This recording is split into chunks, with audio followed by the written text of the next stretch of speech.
2025. Just a reminder, this meeting is being live streamed on the Council Facebook page. Could we all stand up for an opening karakia?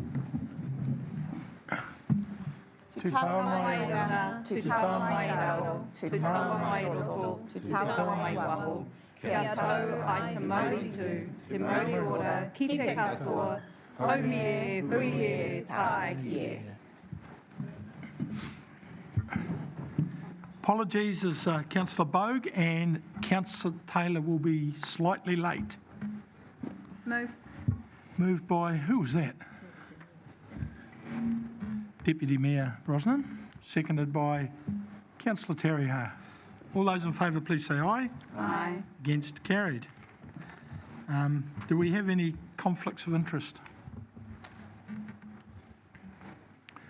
No public forum. Announcements by the Mayor? None. Announcements by me is I'd just like to welcome Darren Tariha to his first meeting. Usually you have a 10-minute speech, but I'll let you get away with that today and we'll do it next time. See you on Saturday. Is there any notification of any minor matters? No, thank you. Announcements by management? No. We're going awfully fast. Confirmation of minutes for Sustainable Napier meeting on Thursday the 6th of March 2025, moved by Councillor Terriha, seconded by Mr Terriha, or... Oh, he wasn't present. No, he can't vote, no. Chris? Who else? Right, by Councillor Crystal. All those in favour, please say aye. Aye. Against? Carried. Oh, not on the minutes ago. He wouldn't have been here. Wasn't here. We'll move on to agenda item 1, and we've got Mr Faulkner here for that. It's on the Hawke's Bay Expressway NZTA project, land acquisition and temporary lease. There you go, Brian. Good afternoon. So obviously this item, relates to the four-laning of the Hawke's Bay Expressway by New Zealand Transport Agency, and this item seeks approval from Council to the acquisition by NZTA of various parcels of drainage land along the State Highway Hawke's Bay Expressway, and also we're seeking approval to the lease on a temporary basis to NZTA of council reserve land at Guppy Road storage. So the subject land that they're requiring to purchase is currently maintained by NZTA, and we've had an assurance that that acquisition won't impact Napier City Council's drainage functions, etc. So our Three Waters team and Open Spaces team have been involved with me on this process and are satisfied with the undertakings given by NZTA. So no impact, we've been assured on the current functions of that land in terms of drainage. In terms of the temporary lease of the land at Guppy Road, that is reserved land, and I have shown plans of that. So part of it is simply to enable access from the expressway during construction onto part of the sports field at Tariha Park for the storage of bridge components and other materials. And also the requirement is that there's be no hazardous substances stored on that land, because obviously the Guppy Road land on the expressway side is where we have water bores and the future project for water treatment. So as I say, our Three Waters team have been involved in setting strict requirements relating to the use of that land. So take the report as read, but happy to answer any questions. Councillor Gregg? Oh yes, through you, Mr Chair. Just a question about communication. Do you know if NZT are communicating with the residents bordering the land? Yes. Well, it's part of the, well, I assume, and I can't actually answer that, but I assume they would be as part of the total 4-laning project, yes. Councillor Crystal. Through the chair, just regarding the Tariha Park, winter sports played on that land, so how's that going to affect the rugby and sports played on there? Yes, it will take out one senior rugby field on that Guppy Road end, and we have been in communication with our open space people. So that's been removed from the booking system, and the rugby union have been advised of that. And we understand that there will still be enough fields to cater for the senior competition. And NZTA must reinstate, as per the lease agreement, that rugby field back to its prior state in consultation with our sports grounds team. So just secondary, how long do they expect to have that land? Well, there's a final expiry date of 31st of December 2028, Okay. So but it may well finish before that. Yeah. Okay, thank you. Deputy Mayor Brosnan. Thank you, Brian. I just wanted, in particular, to the drainage land to get it kind of straight in my mind. So we say in the report that it has no impact on our maintenance requirements. However, is there an impact on potential future use? For instance, will they be retaining it as open drain, or it will be built over and culverted? Do we know if it has, rather than maintenance implications, functionality implications? No, not as we understand it. Will be maintained as it is. It's simply to ensure there's no encroachments by NZTA, and the strips of land currently do not have the expressway designation, so they have to change the designation of our land to expressway. But it will, as I understand it, still be green space. So supplementary to that, I take all of that as fact, and then if they become the owners of the open drain, who's responsible for maintaining it? Now, currently, we maintain, operate and own. Now they will own. Are we still maintaining?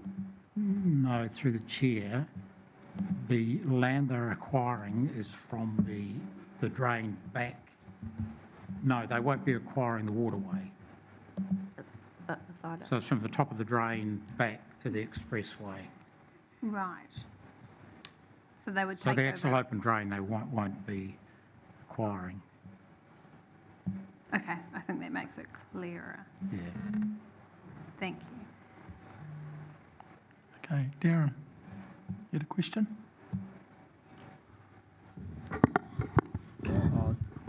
On the on the rugby field, there's a PO on there. What are we going to do with the PO? On that particular field on the Guppy Road side. Yep. Sorry, I'd have to get back to you on that. I wasn't aware of that. Is that one there? Oh, yeah. Right on the corner in the entranceway to the ground. Yeah. But it wouldn't, is it on the field, the playing field? Because we're not altering the access from Guppy Road into Tariha Park. Within your hatched area. Yeah.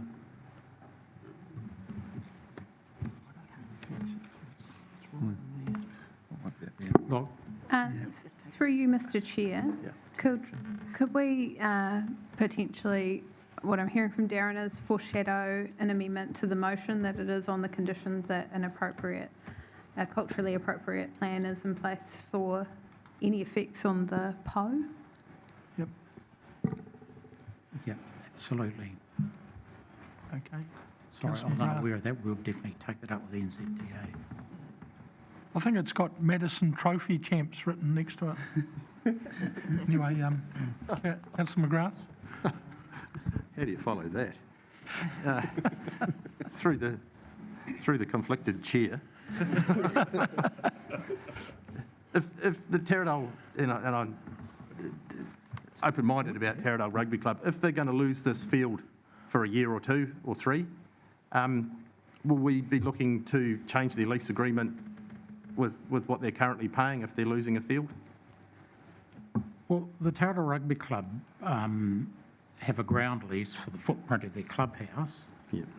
but the sports fields are owned and controlled by Napier City Council, and the rugby union or whatever code books those through council's booking system. Yeah. Yeah, no worries. So Napier City Council controls those fields, That's cool. playing fields. Yep. And just a second question. I think just going by, there's they're looking to take some land across from there as well. Is that starting to get close to our water bores and just? That is for simply an entranceway, a driveway, and it's outside of the area of the bores, and our Three Waters team, the water development people, have been involved in agreeing to that access way. So it's purely an access way from the expressway to Guppy Road through to the sports field.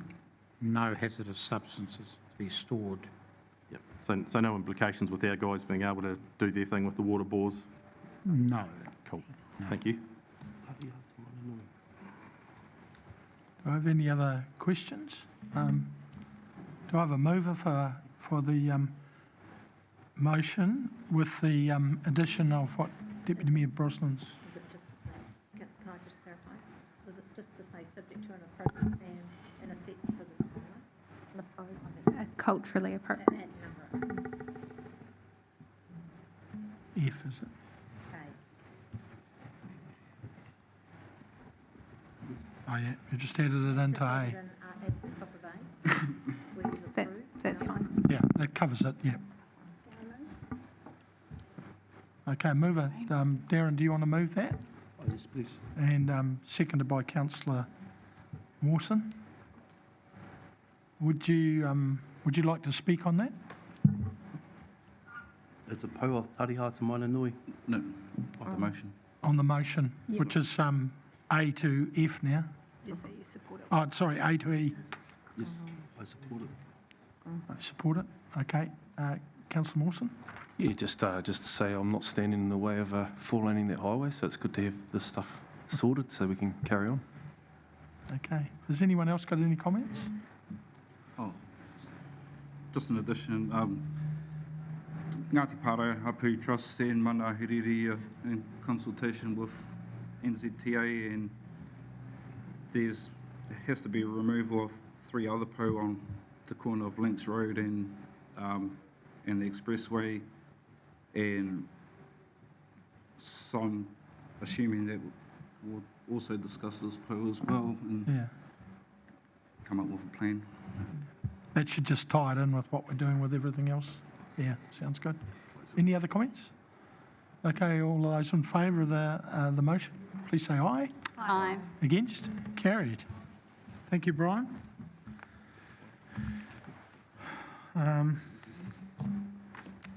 Item 2, Three Waters Capital Delivery Program. Yeah, they're coming up, aren't they? Yeah. I just want to see what the paper is.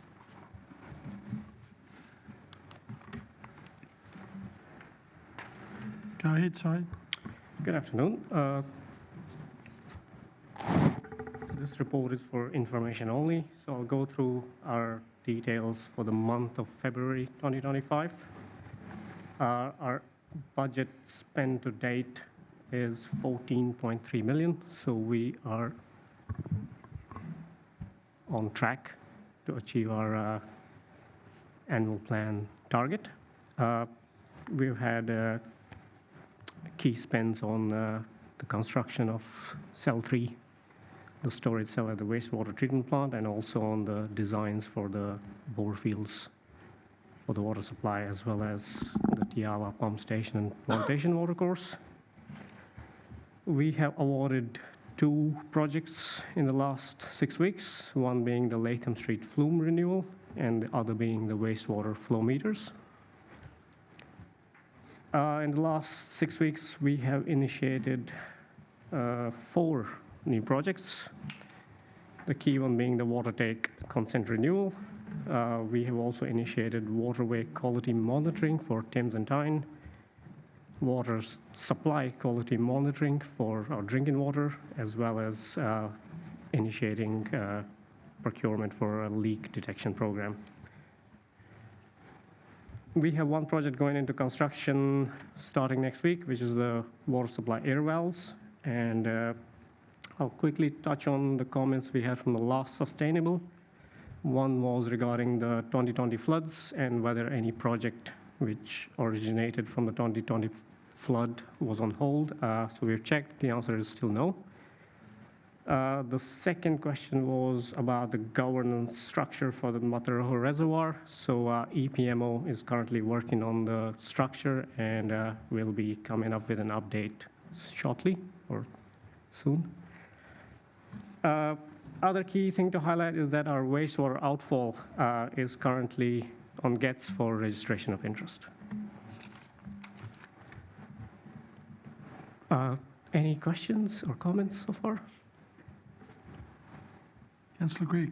Yes, through you, Mr Chair. Just a general question about leaks. Do we know how much water is being leaked in Napier? So we do a desktop assessment, and if I remember correctly, we have the reports, but I think it's between 20 to 25%, but I can confirm the exact figure.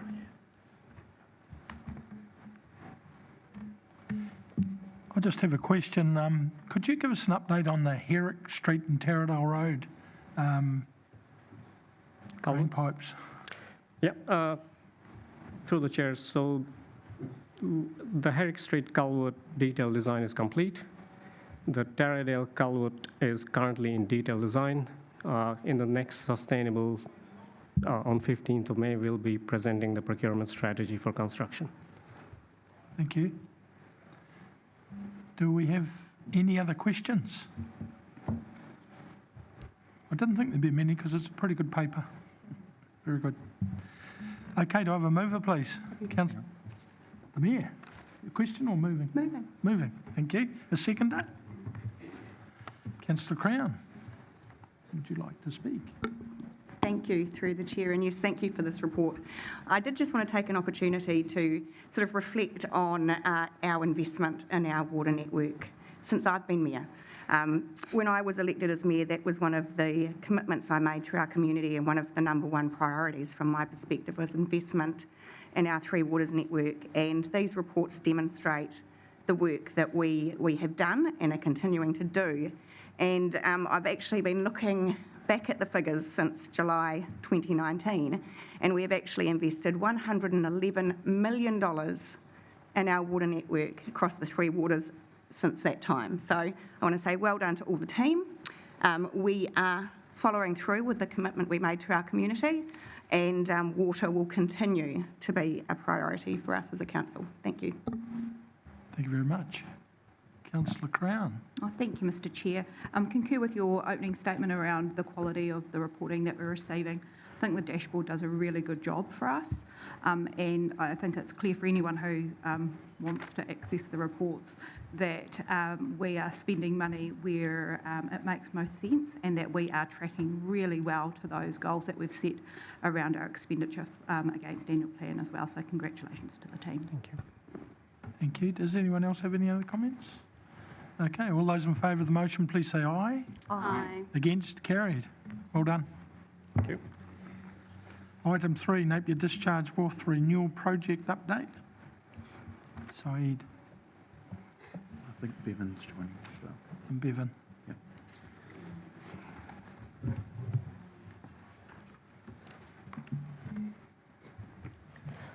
Away you go. Kia ora, everyone. Through the chair, the purpose of this report is to update on the progress of the Napier Discharge Wharf Renewal Project. This project is about the 90-meter long and the 9-meter wide of the discharge wharf that was constructed back in the 1970s with the proposed age life of the 50 years.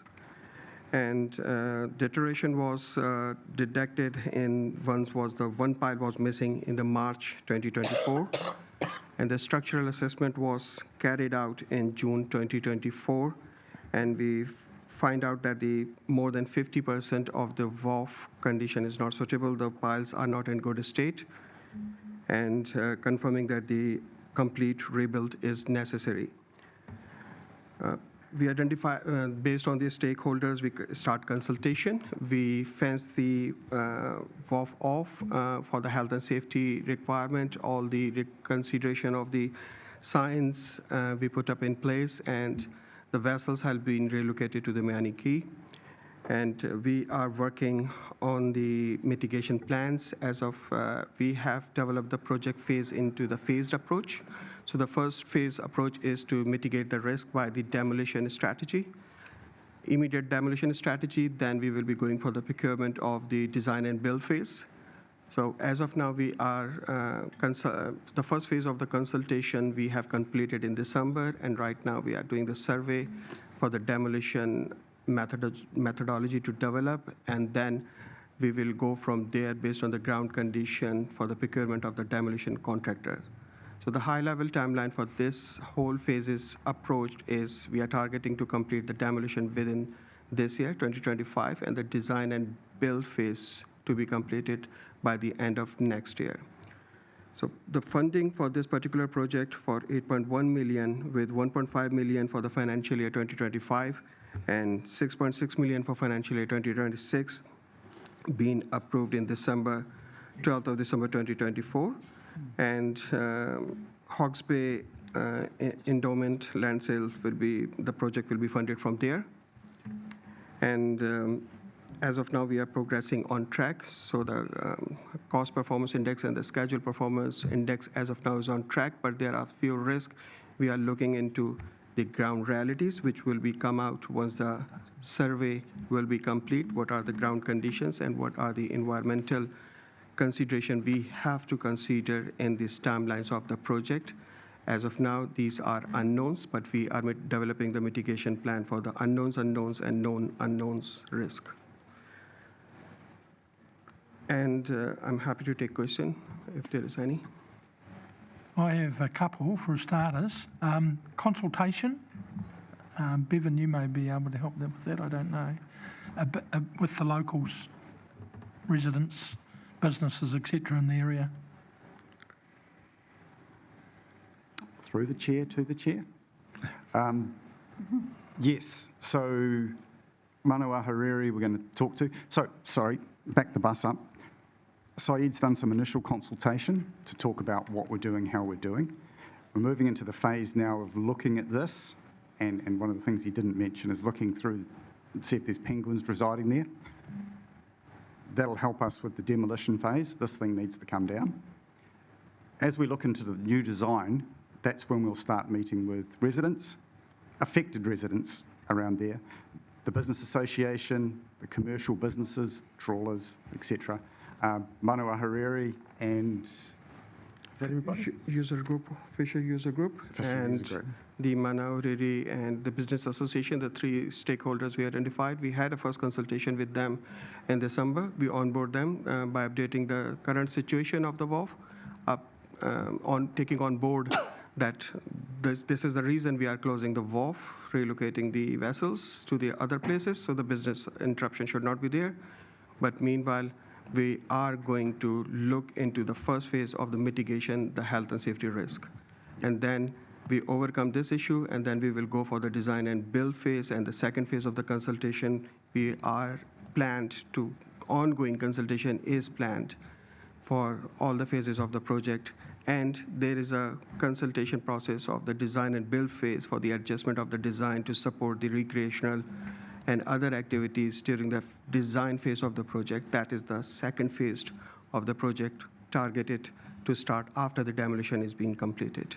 So further to this, what we're trying to do is, rather than just replace like for like, we're trying to do it so that we can future-proof the asset. So for example, in 10, 15 years, if the commercial trawlers don't use it, we want it so it can also be used for recreational facility. So we're just bearing that in mind, hence, rather than just diving into a design, we're going to consult and talk to people first. So everybody be kept well aware of what's going on.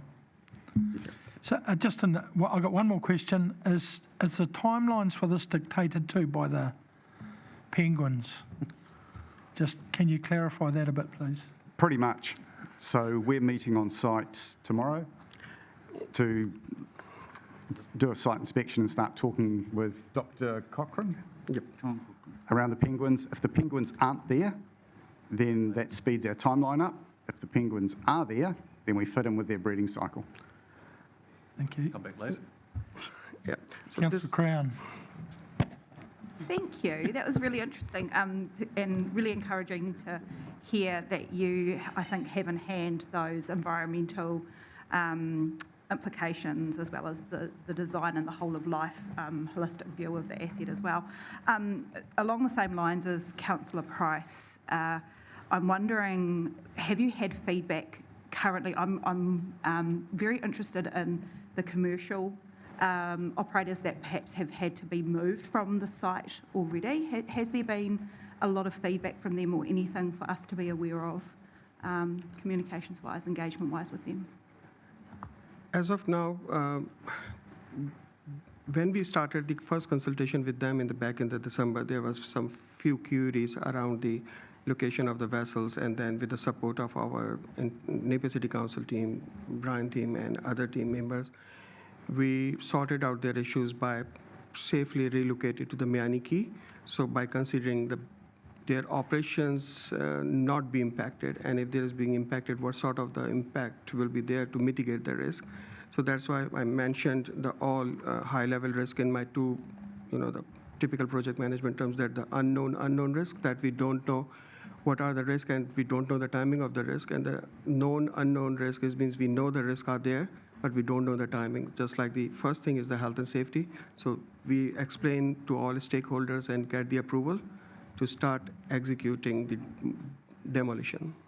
Thank you. So I'll take no news as good news if your commercial operators aren't coming back with questions and feedback. So thank you. Thank you. Councillor Brown. Kia ora, through the chair. I'm aware that this project is just one project within a pretty close proximity in that sort of iron pot area, and we've moved the Waka Hub out. There's another project in the car park across the road. Seeing as our sort of master plan has now changed, where does that master planning process fit with this project and its development? If we go to because this project was the part of the Napier Inner Harbour Development Plan for the 2002, and it was in the long-term plan for the 2024 and 2027, it was planned for the Air 3 and the 4. But by considering the risk has been elevated, by considering the one pile missing, and in order to mitigate, this one was put forward. And other projects on the master plan are in queue, like the Waka Hub, the parallel project planning is going on, and we are making sure the project scope are discussed with the all internal stakeholders, that the scope of the project are supporting with each other. Like, for example, if due to any reason, means as of now we don't know the confirmation of the penguins, but if it will be find out, we develop the penguin management plan and the relocation of this penguin. And the same thing is being considered in the Waka Hub project as well. And both consultation together of the both projects, the final management plan will be developed so it can be followed on the both projects. So the order of the projects in the program is there, and based on the priority, the phases of the project has been kicked off. Like discharge valve based on the priority, Waka Hub in the planning phase, and the rest of the projects as well, through the strategy team and the transportation team. Through the chair, it also gives us the opportunity while we're doing this to look at the rest of that iron pot area. And as we're talking to groups, again, it gives us the opportunity to start looking at ideas. Separate projects, however, if we're engaging and talking to people, we might as well make use of it and what else can go into that area.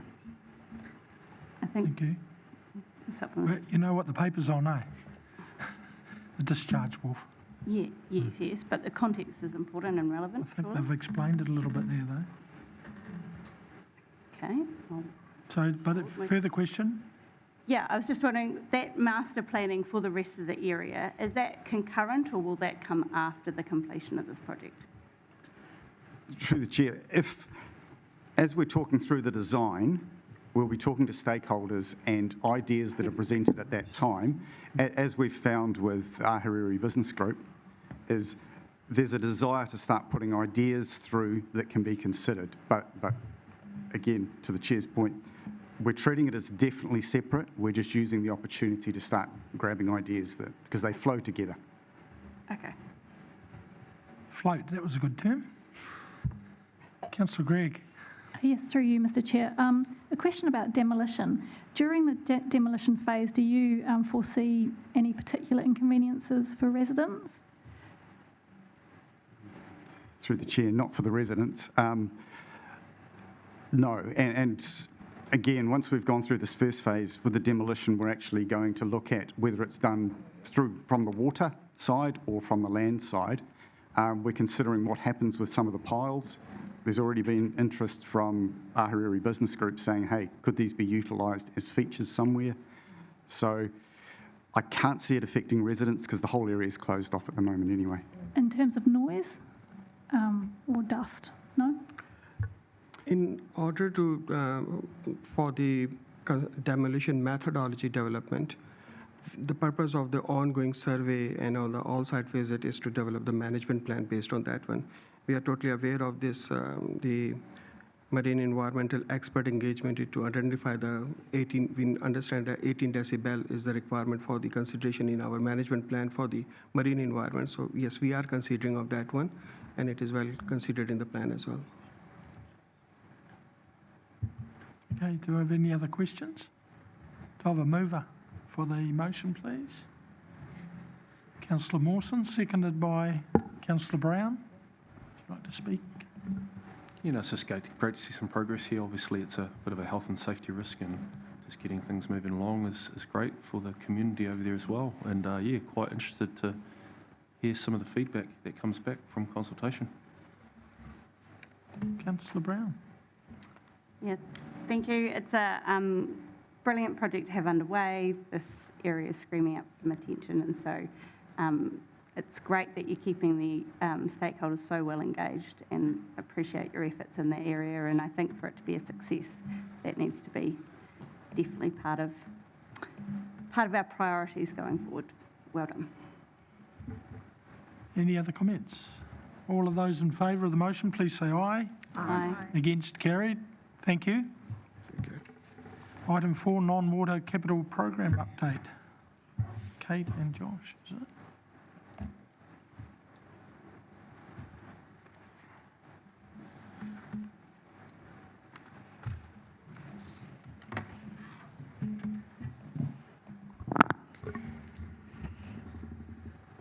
Good day, everyone. Josh and I are here to talk about non-waters capital program, and what we mean by non-waters, it's our projects for open spaces, transport, and facilities and building portfolio. So that's our second iteration of the progress update, where we listened to your feedback and integrated financial information, color codes, and comments about high interest projects for the community and our organization. And Josh will talk through the details, and I'm here to support him. Afternoon, everyone. Yeah, so jumping straight into the report, starting with the financial section, we have fallen behind financially a little bit on progress compared with the last report a few weeks ago. We're drilling into that with the teams at the moment. This is spread across almost 200 projects. Some are small, some are large. We obviously know a lot more about the large projects than the small ones. I can say with confidence that the larger, high-budget, high-risk projects are all tracking, fairly well, as we would expect. Where we do see ourselves slipping behind on budget is typically with some of the smaller projects and the rolling programs of ongoing work. I say we're falling behind with budget because the work we're focusing on now is to understand delivery of outcomes rather than just dollars, because what we're working with our asset owners and activity managers is to make sure that we're achieving the outcomes that were intended, not just spending the dollars. So there's work underway to further understand that now. We do know that there's been some rephasing of projects. Things have been pushed out, particularly at the moment, as a number of facilities are coming to the end of their busy period at the tail end of summer and autumn as we go into winter, and a lot of work is planned over those quieter months in the winter where we expect to see the spend increase. So that's the bulk of the comment around the finances, which are down a little bit based on the previous month. We talk about key projects and our highest areas of expenditure. Those key expenditure projects haven't changed since the last report. The dollars have obviously increased, but it's the same ones on the list. I'll note that the Napier Aquatic Centre renewals, which is at the top of the list, is very near completion.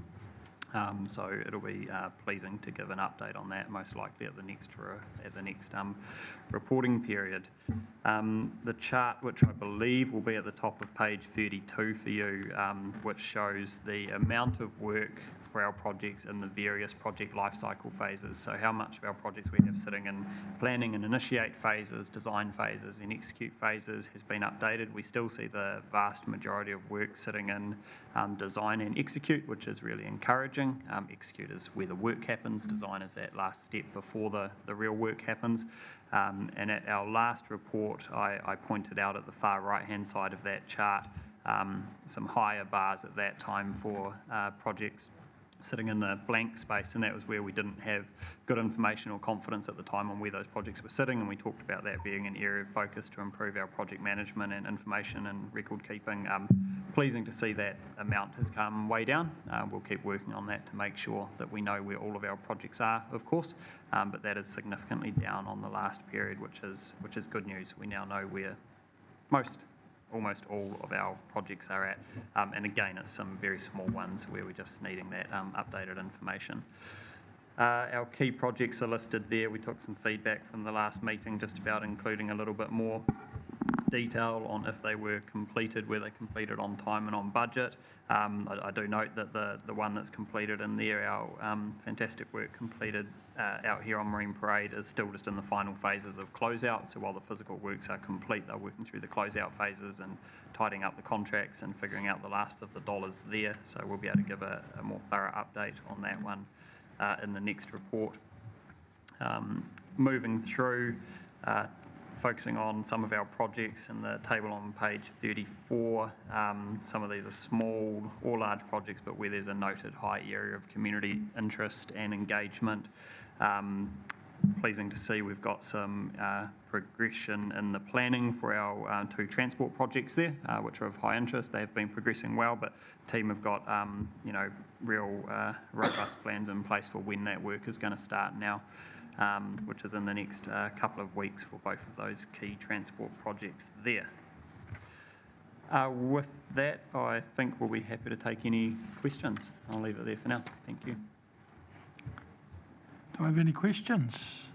Councillor Crystal.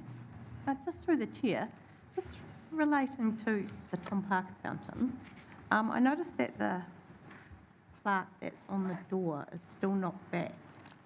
When I've been asked about it, so just I thought it was getting restored, or what's happening with that? So on that, I can provide a bit of the insight. So that's literally sitting with a manufacturing company, and once it will be finished, that will be installed, and that's one of the reasons why we haven't finalized the official closeout, as we know that this work is due to completion, and we want to capitalize this project after that. Thank you. I can report back. Yeah, wise. Thank you, through the chair.